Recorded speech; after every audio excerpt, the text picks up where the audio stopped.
नमस्कार दोस्तों, हमारी आज की इस कहानी का नाम है तोहफा। सावन में भाई न आने से मुंह फुलाकर बैठी थी सुमन ससुराल में। बहू की इज्जत तभी होती है जब मायके में उसकी पूछ परख हो। कितने चाव से भाई भाभी के लिए कपड़े खरीद कर लाई थी।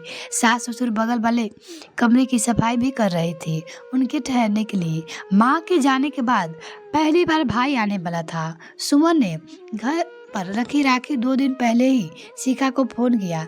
जी हमें माफ कर दीजिएगा, आपके भाई को छुट्टी नहीं मिल पा रही है, बहुत परेशान है, आपसे बात करने की हिम्मत नहीं जुटा पा रहे हैं, कूट रहे हैं मन ही मन।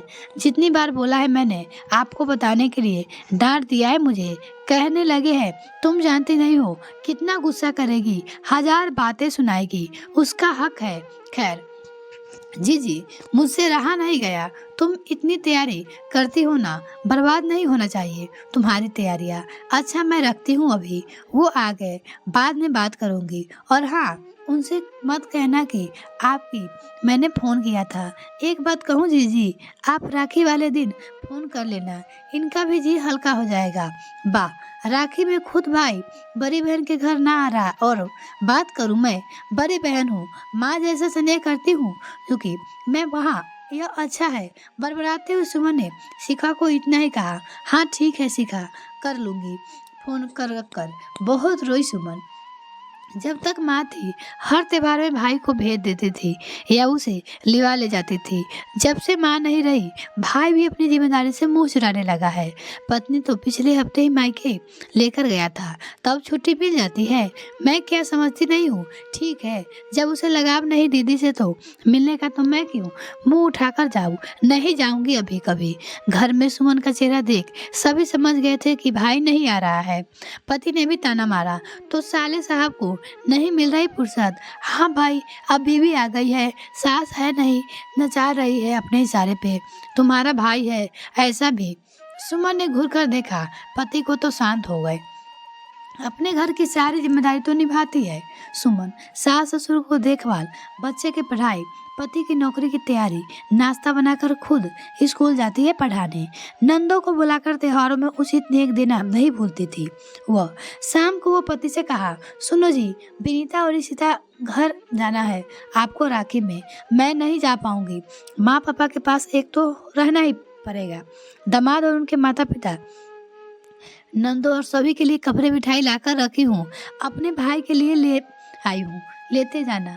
भांजे भांजे के हाथ में अलग से देना, लिफाफे के साथ मिठाई। चलो अपनी पैकिंग करना शुरू करो, अब जल्दी करो। सुमन का निर्मल मन देखकर सास भाव विभोर हो उठी।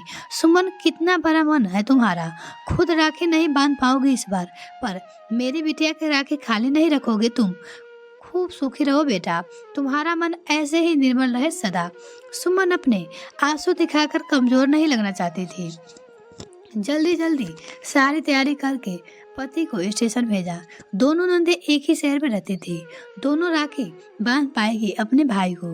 भाभी का भी कितना बड़ा दायित्व होता है अपने नंदों के मन से मुराद पूरी कराने का। वो मन ही मन सोच रही थी। दोपहर को फिर सोचने लगी सुमन, क्या शिखा जोर देकर भाई को नहीं भेज सकती थी। उसकी बात को काटता नहीं वो। देखते देखते फिर आंखों में आंसू उमड़ पड़े। किससे कह के मन कितना बेचैन है, वो मन ही मन सुमन सोच रही थी। राखी के दिन फोन किया तो भाई ने ही रिसीव नहीं किया, शिखा ने भी नहीं उठाया कॉल, ना मैसेज देख रहा था कोई। बस बहुत हुआ, अब नहीं करेगी फोन किसी को, वो बिजी है तो मैं भी फुर्सतिया में नहीं हूँ। तब से सुमन ने भाई भाभी से बात नहीं की थी। ना चाहते हुए भी मन में बैर बैठ जाता ही है। वो बचपन वाला मनमुटाव कहाँ खो गया, जब बाल पकड़कर लड़ लेते थे, दांतों में काटकर चमड़ी निकाल देते थे, माँ पापा की मार पड़ जाती थी उल्टी, पर मान लेते थे। भाई बहन और बहन भाइयों की देखते देखते इतने महीने बीत गए, एक बार भी ना उधर से फोन आया और ना इधर से कोई खबर। बचपन से सबसे करीबी भाई बहन के रिश्ते में दाग लग चुका था, बेरंग हो गए थे भाई के रिश्ते। अब सवाल यह था कि पहले कौन करे फोन ये करेगी सुमन या उसके भाई। फागुन आ गया था। फागुन के बाद ही रामनवमी। मायके में तो घर के सामने मैदान में देवी बैठाई जाती है। भाई कब से बोला था, दीदी एक बार आ जाना बच्चों को लेकर, झूला लगता है बड़ा वाला, खुश हो जाएंगे बच्चे। मजाल है कि निकल पाई हो कभी, हर बार नया नाटक ना जाने का। अभी होली के 2 दिन पहले ही सुमन के छोटे भाई का फोन आया। वो दूसरे देश में रहता था। फोन पे बताया उसने कि बड़े दादा की तबीयत बहुत खराब चल रही है। जुलाई से तब से ड्यूटी नहीं जा पा रहे हैं। तुझे बताने को मना किया था कि कहीं तू उसे खींचकर अपने यहाँ ना ले आए। ट्रीटमेंट कराएगी, महीनों रखना पड़ेगा। तेरे सास ससुर को कितनी दिक्कत हो जाएगी। यही सोचकर उसने नहीं बताया कि तेरे लिए दोहरी जिम्मेदारी हो जाती। सुमन के छोटे भाई ने फोन करके सुमन से कहा। छोटे भाई की बात सुनकर सुमन की आंखों से पश्चाताप के आंसू निकलने लगे। कैसे आता भाई राखी में, जब कमाई ही नहीं थी तो कहाँ से खरीदा घर घर के कपड़े, अच्छी क्वालिटी की मिठाइयाँ, लिफाफा। उसकी मजबूरी की तरफ एक बार भी दिमाग क्यों नहीं गया सुमन का। बहन का ससुराल खाली हाथ भी तो नहीं आ सकता था। नहीं इतने दिनों से भाग रही थी आगे रिश्तों से।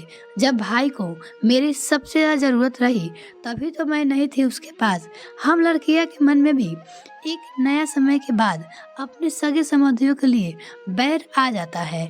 उपहारों की कसौटी पर हम खुद रिश्ते की तोलने लगते हैं। अब तभी फोन की घंटी बजती। हैप्पी होली जीजी, प्रणाम लीजिए। शिखा की आवाज थी, सहज और स्वाभिमानी। सुमन ने भी हैप्पी होली कहा। शिखा फिर बोली, जीजी ये भी खड़े हैं पास में बोलने के लिए। सुमन ने बेमन से कहा, हाँ उसे भी कह देना हैप्पी होली। शिखा इस बार भी रामनवमी का मेला लग रहा है सामने के मैदान में।